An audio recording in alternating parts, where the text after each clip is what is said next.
सारी बात ये थी कि जब इनका सॉन्ग के लिए मेरे पास कॉल आया तो मैंने सारी चीजें क्लियर कर ली थी कि इसमें ऐसा वैसा कॉस्ट्यूम तो नहीं है, कोई डबल मीनिंग लाइन तो नहीं है, और इसमें ऐसा वैसा सीन तो नहीं है। और मैं शूट पर गई, शूट पे सब कुछ नॉर्मल था, मुझे कोई प्रॉब्लम नहीं हुई।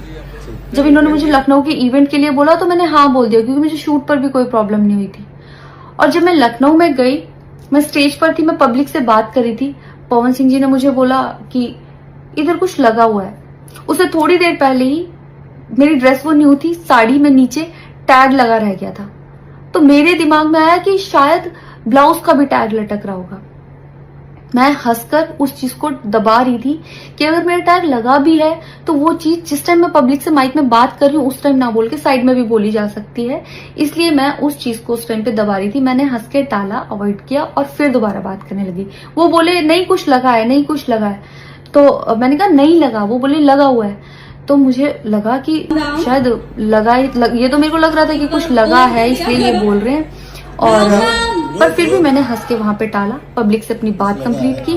कंप्लीट करने के बाद जब मैं अपने टीम मेंबर से मैंने पूछा साइड में जाके कि कुछ लगा है, क्या लगा है, उन्होंने बोला कुछ भी नहीं लगा था। जब मैंने देखा मेरे सच में कुछ नहीं लगा था, तब मुझे बहुत ज्यादा बुरा लगा, गुस्सा आया और रोना भी आया।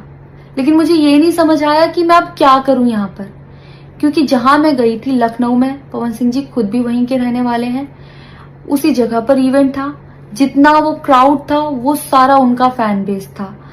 उनको भगवान बोल रहे थे और भक्त बोल बोल के उनके पैरों में गिर रहे थे। वो उनका फैन बेस था, क्राउड था। तो मुझे समझ नहीं आया कि मैं क्या करूं। अगर मैं कुछ भी बोलती तो क्या वो लोग मुझे सपोर्ट करते?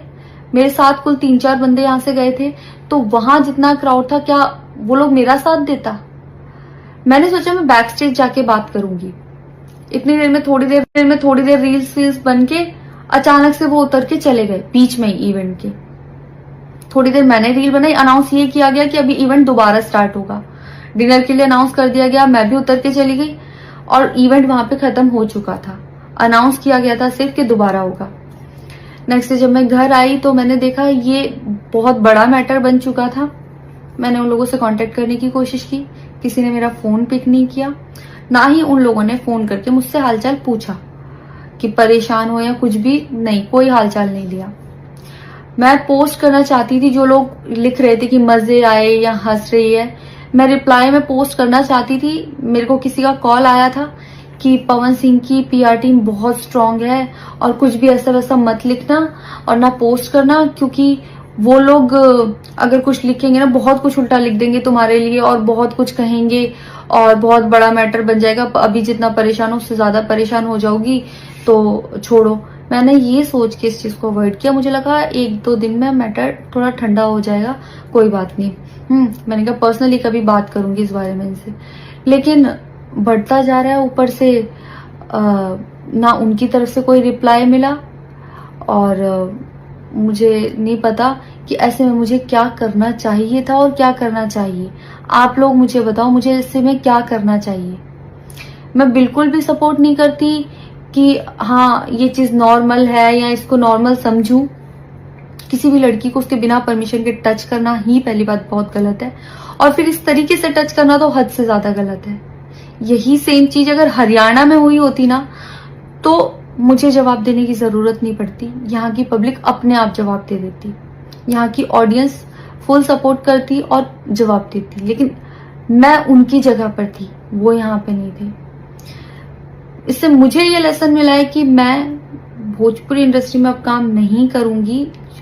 आर्टिस्ट हूं तो नई नई चीजें ट्राई करने का मन करता है कि ये भी ट्राई करूं, ये भी ट्राई करूं, ये भी ट्राई करूं। कुछ भी अलग सा आता है तो करने का मन करता है कि कुछ अलग होगा, कुछ नया ट्राई करती हूँ। और वो भी पवन सिंह जैसे सीनियर आर्टिस्ट के साथ कोलैबोरेशन थी तो हुआ कि हाँ कर लेती हूँ।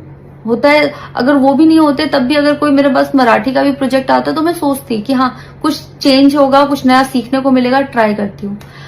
पर ये भोजपुरी में काम करने के मेरे साइड इफेक्ट थे जो मेरे साथ हुए। मैं अपने परिवार में, अपने हरियाणा में खुश हूँ। मुझे नहीं करना काम भोजपुरी में।